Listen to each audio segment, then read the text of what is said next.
অতএব আমার আপনার জীবনটা চলে যাবে, জীবন এটা থাকার জায়গা না, অল্প কিছু দিনের দুনিয়া, চলে যাব।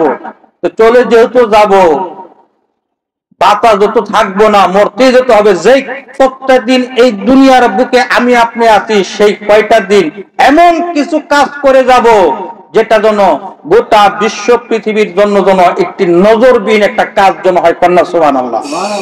আর সেই কাজটা আমি আপনি কখনই একা একা করতে পারবো না, সেটা আমার আপনার একার পক্ষে সম্ভব না।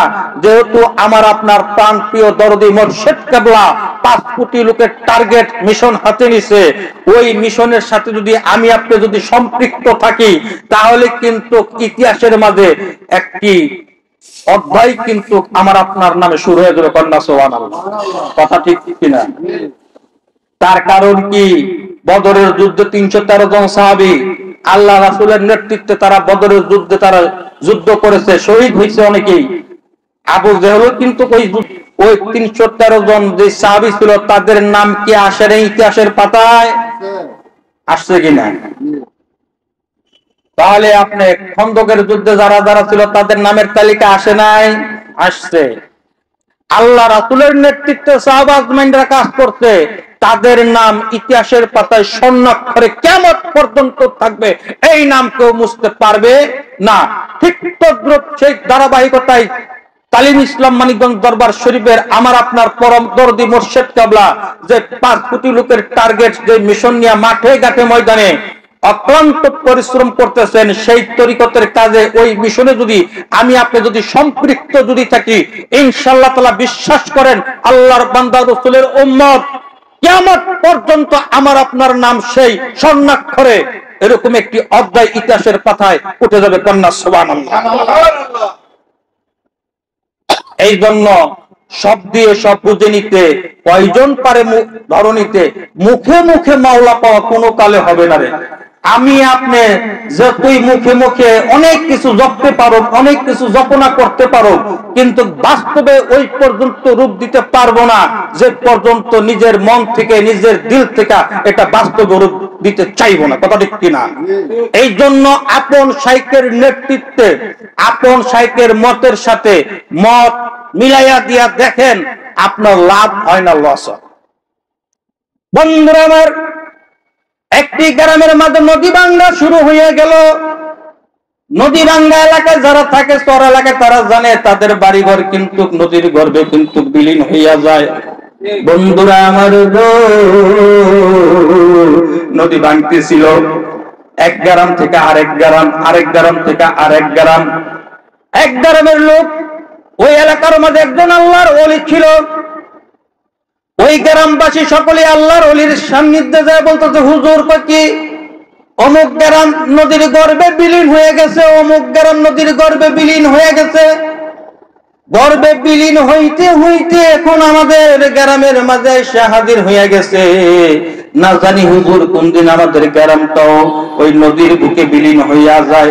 হুজুর এখন উপায় কি? একটা পথ বাতাইয়া দেন। আল্লাহর ওলি বলতেছে, বাবারা রে, কালকে ফজরের নামাজের পরে ও যুবকরা তোমরা যারা যারা আছো শোনো, সবাই একটি করে কোদাল হাতে করে যেখানে নদী ভাঙ্গা শুরু হয়েছে ওখানে তোমরা সকলে সমবেত হইয়া যাইবা। আমিও একটা কোদাল নিয়ে ওখানে উপস্থিত থাকবো। কন্যা সুবহানাল্লাহ। এবার পরের দিন সকালবেলা ফজর নামাজ শেষে গ্রামের যত নওজোয়ান যুবক ছিল সমস্ত যুবকের একটা করে কোদাল হাতে নিয়ে যেখানে নদী ভাঙ্গা ডুবতেছিল সেখানে সবাই একত্রিত হইল, আল্লাহর ওলির জন্য অপেক্ষা করতেছে।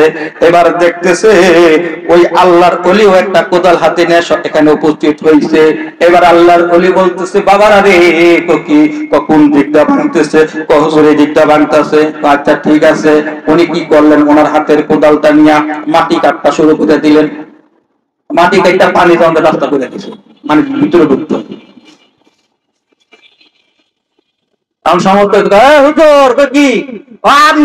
দোয়া করবেন যাতে নদীর পানি যেন ভিতরে না ঢুকে, মাটি যেন না ভাঙে, গ্রাম যেন রক্ষা পায়। আপনি কি করবার লইছেন? কি করবার? আপনি যে আর মাটি কোদাল দেখা একটা হরাই দিতেছেন পানি যেন ঢুকতে পারে জায়গায়, বা গ্রাম যেন তাড়াতাড়ি নদীর বুকে যায়। কি আল্লাহ যেমনি চাইতেছে হেমনি করো, আল্লাহর মতের সাথে মত মিলাইয়া দাও, কোন সমস্যা আর হবে না। আল্লাহর মতের সাথে মত মিলাইয়া দাও। আল্লাহ চাইতেছে, আল্লাহ যদি চায় এই নদী বুকে তোমার গ্রাম না গোটা বিশ্ব পৃথিবীটাকে বিলীন করে দিতে পারবে। আর আল্লাহ যদি না চায় এই পানি এখান থেকে আর এক সুতাও এক চুল পরিমাণও লড়বে না। অতএব আল্লাহর মতের সাথে মত মিলাই দেখো, তোমার লাভ হয় না লস হয়। এবার আল্লাহর ওলি মাটি কাটা যখন শুরু করে, যখন পানি যখন দিতে চায়, এখন আর পানি ওদিকে আর যায় না। পানি ঢেউ খেললে আবার বের হয়ে আসে, কন্যা সুবহানাল্লাহ। অতএব আল্লাহর মতের সাথে মত মিলাইলে লাভ আছে না লস আছে?